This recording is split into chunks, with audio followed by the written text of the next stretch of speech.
Alright, so this video just came out. It's for the Diablo 4 Endgame. Diablo 4 into the Endgame. Let me read some of these comments. The only legendary Paragon node shown doesn't change how you play it at all. Just amplifies the damage. Oh, yikes. Druid Paragon board should be plus 17 damage. True! I was hoping the plus 5 stats were just placeholder. Okay, let me just watch this video. Okay, here we go. Into the end game. Alright, alright. Let's go, let's go. I'm either gonna play Sork or Necromancer. A main cornerstone of D4 is play your way. As a player continues to advance through the story and into the endgame, they'll unlock a ton of brand new activities that provide meaningful progression, no matter their playstyle. Players to be able to keep progressing in the narrative of the game. Alongside that, the whole team has worked on crafting a variety of different experiences players can pursue. We're going to have an entire world of Sanctuary for our players to offer. There's going to never be an absence of something to do. After the player has finished the campaign, there's a lot more game to go and participate in. They gain access to a special, what we call capstone dungeon that they have to complete. Once they're able to finish this capstone dungeon, they're going to gain access to the first world. Holy shit, I just realized he's got 3.9k dislikes. As you complete the world tier, Damn, what happened? Open up the opportunity for you to go into your next world tier. That involves unlocking powerful loot, new items. Oh, hold up. Pull Go back. As you complete the world tier, it will open up the opportunity for you to go into your Let me next see. world. Okay, so adventure is the easy. Oh yeah, we already saw this in the beta. I played the veteran mode, and then I believe at level 50 you can get access to nightmare and then torment, from 50 to 100. That involves unlocking powerful loot, new items, and more advantages for your player to have a better opportunity at end game. Whether you're a fan of dungeons, PvP, or just roaming around the world, there's a way to continue your Diablo adventure long after hitting max level. Bro, seriously, PvP in fucking Diablo game? Although, if you're playing a fucking Necromancer or Sork, it's gonna be fucking GG in the early game. Like Barbarian, later end game areas where you get a lot of like legendaries, you might be able to one-shot players. But like early PvP, I would say like Sork or Necromancer is gonna be really good. Probably Rogue is gonna be good, but not the Druid. Druid is not gonna be good unless they fucking buff it, man. As your character continues to grow in power, you'll start with the skill tree and expand out into the Paragon system. A lot of the choices the players make are grounded on skills themselves. I believe you're able to get to... Oh shit, here we go. Hold up. And the fantasies associated with those skills. Okay, so you got the points, you got the gold. So the refund costs 53,000 gold. Holy shit, that's a lot. Okay, so strength, intelligence. So you're able to get abilities, like stats from it. +5 strength. Okay, so this is a strength node, the one with the fist. So there's a lot of strength nodes here. I believe some of these are intelligence, some of these are... Oh, here we go. The willpower is like the triangle icon.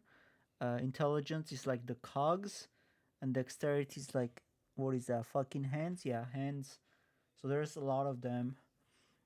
So there's glyphs. I believe you can put stuff in these sockets. Paragon board is a place where we're allowed to have a... Okay, here we go. Legendary node, cheap shot. You deal 5% increased damage for each nearby enemy that crowd controlled, up to 25%. Oh wow, that's pretty good. So that's 25%. So like 5. So it caps to 5 enemies on the screen. So you're gonna do 25% more damage. If you like, this will be really good for like a lot of like CC builds. For example, like shouts. When you shout, like the whole area gets like gets like a shaken debuff or stuff like that, and then you're gonna be able to do 25% more damage. This one is pretty good. A lot more depth, a lot more customization.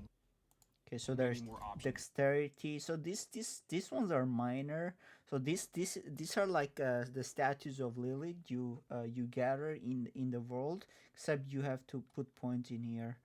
You get I believe you get the points from either from renown and also from leveling up.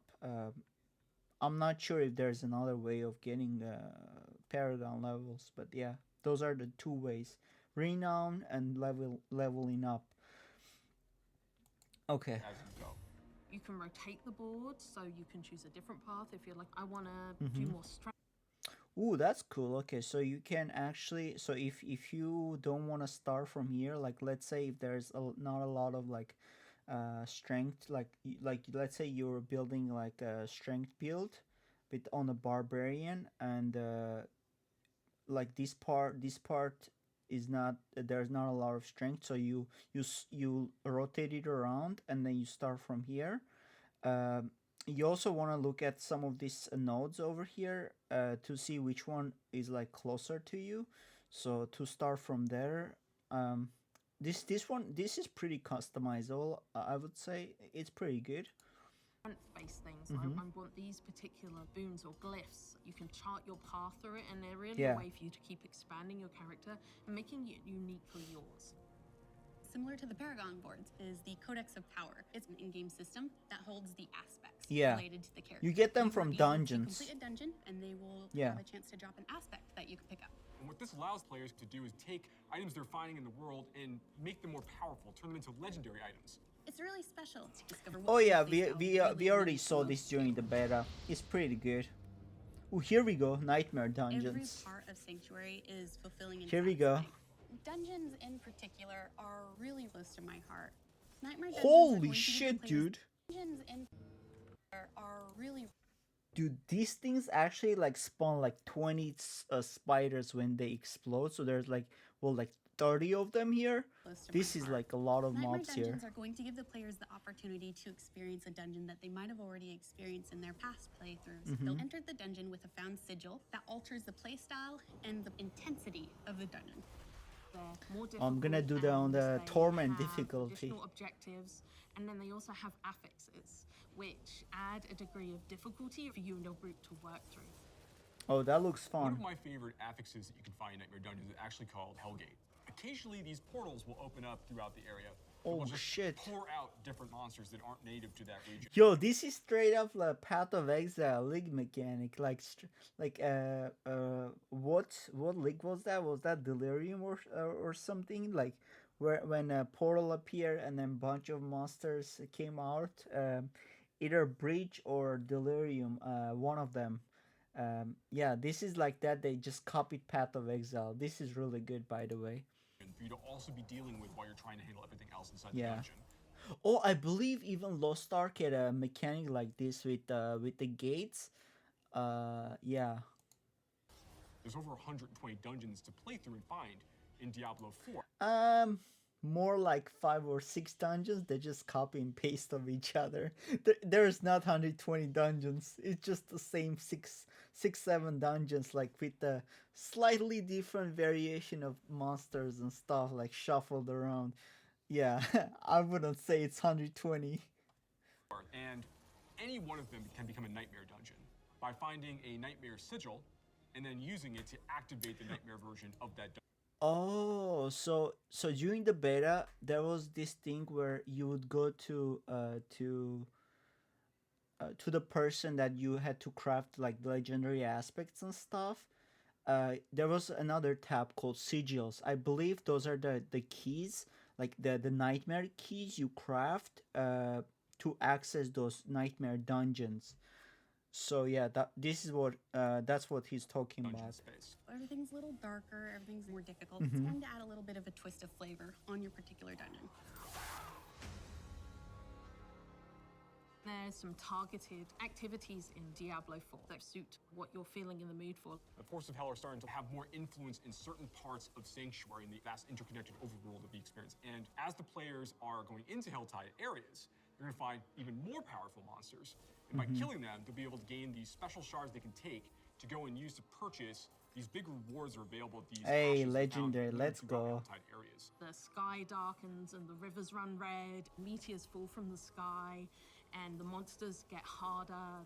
We really want to create new experiences for the players. There's one I really like called Whispers of the Dead, which you get from the Tree of Whispers. The Tree of Whispers is grim and a little gruesome, but it's also something mystically haunting and kind of beautiful. The tree has a little bit of a grudge against our players and would like for them to go serve its needs. So you're going to go serve these bounties, gather different rewards, different items, and bring them back to the tree in hopes that it can exchange you something really meaningful. Maybe you're going to go to the Fractured Peaks and take out some werewolves that are rampaging in a town. They're contained activities that you can do alone or in a group. We really wanted to create variety for people to be able to Oh, spread wait. these that you can do, take out some werewolves that are What is- was rampaging that a in trap? town. They're contained So that was like a lighting dash. This was like evasion trap. activities that you can do alone or in a group. That actually looks really cool. I actually might like level up Rogue for like this type of playstyle with traps and stuff. This looks really fun. Like I watched a couple of guys. I watched a Shava solo on the Rogue. One of the Diablo guys on YouTube. That was pretty wild. But I didn't like the ranged or the melee playstyle that much. But the traps like really interest me. I don't know, it's something about them. Like I would go like poison build or something on it though. We really wanted to create variety for people to be able to spend time where they wanted to in the world. It's Yeah. very cool the way it's been put together, and I can't wait. Holy people shit, to see that's it, a to lot be of the honest. XP. Field In of Diablo 4, we Hatred. have a focus on the world of Sanctuary. And there are parts of that world that we call the Fields of Hatred, where Lilith's presence in Sanctuary has begun to seep through and manifest these poisonous areas throughout the world. When players go to these regions, they get to engage in player versus player conflict.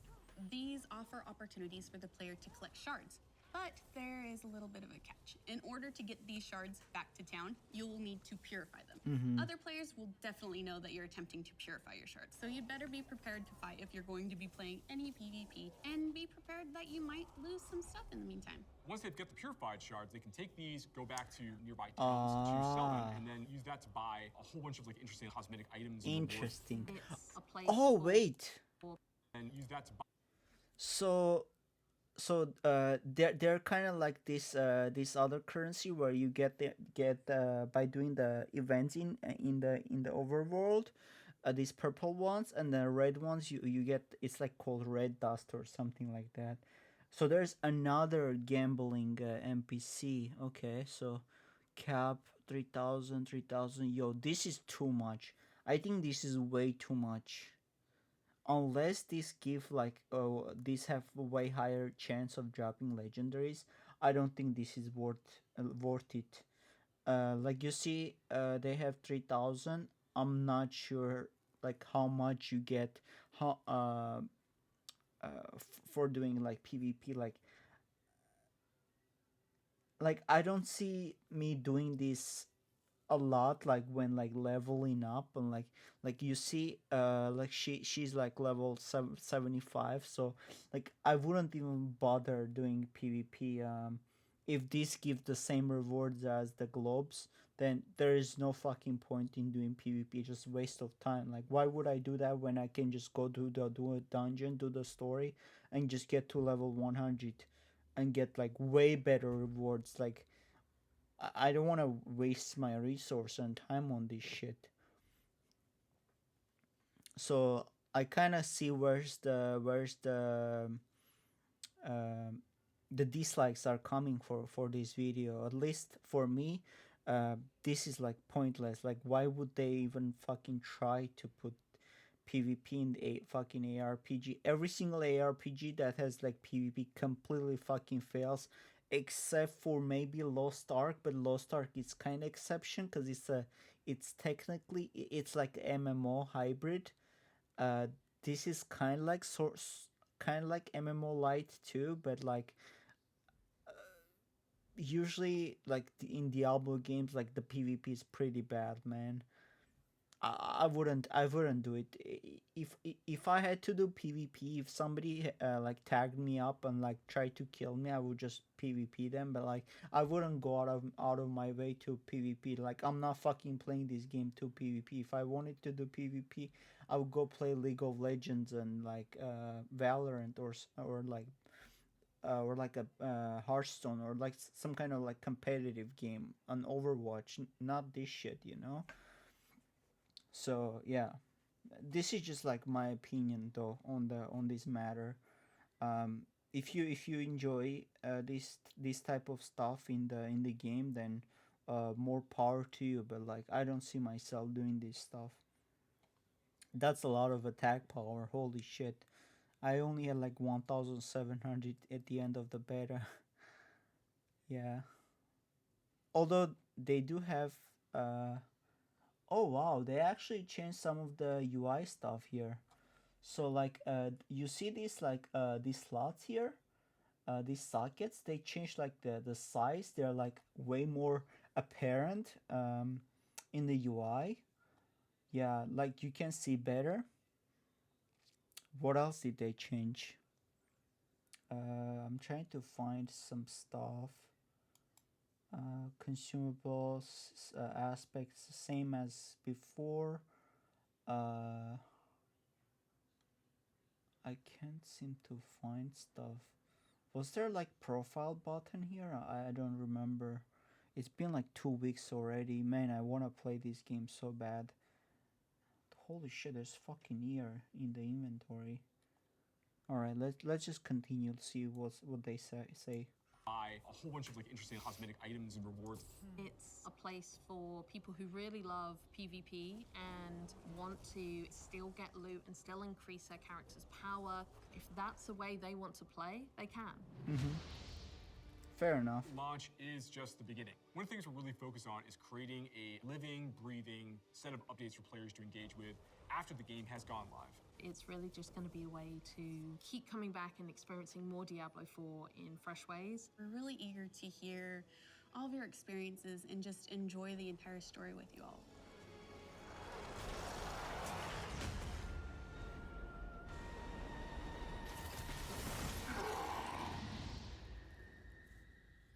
Available 6/6/23. Yeah, they should have made like 26. No, they couldn't do another 6. It had to be 2006 or yeah. That's cool. Okay, yeah. So let me read the comments again here. Druid Paragon board. Yeah, we already saw that. This is genuinely those 9 out of 10 dentists recommend brand toothpaste. um, Paragon board is beyond revolutionary. So much that with all the different tree notes. Yeah, it's kind of like underwhelming in that way. So like you only like pick like small stats and then very small like notation like notes like notes, sorry, not notes. um yeah, like we still don't know anything about those glyphs, like these glyphs they showed earlier. Where is it? Where's the Paragon board? Where is it? I cannot find it now. Oh yeah, here we go. So these glyphs, yeah, we still have no idea anything about it. Uh, I guess this would be the glyphs, right? Because you would be able to equip these glyphs. So you see, so they already have two of them equipped because it's like in like red circle. So I think it would be this one maybe. I'm not too sure, but yeah. So they have two of them. So all your power would come from these glyphs. Otherwise, these small notes. Uh, I'm not. You just like this is not complex at all. You basically wanna go into the path where you kind of pick out like the ones you want, and then at the end just equip a glyph, and that's it. There's no variety or anything. You just like you can literally like follow a guide to T and like be done with the paragon board, and that's it. So in a way, like even like rotating this stuff doesn't make any sense. There's gonna be maybe like one or two good paths on the paragon board depending on the build you're playing, and it's gonna be more on the specific build. So on the specific builds you want to go different path compared to the other ones, so it's just gonna be very not that it's not gonna be that deep on what people gonna want out of this, especially if you play Path of Exile. This is gonna be very disappointing to you.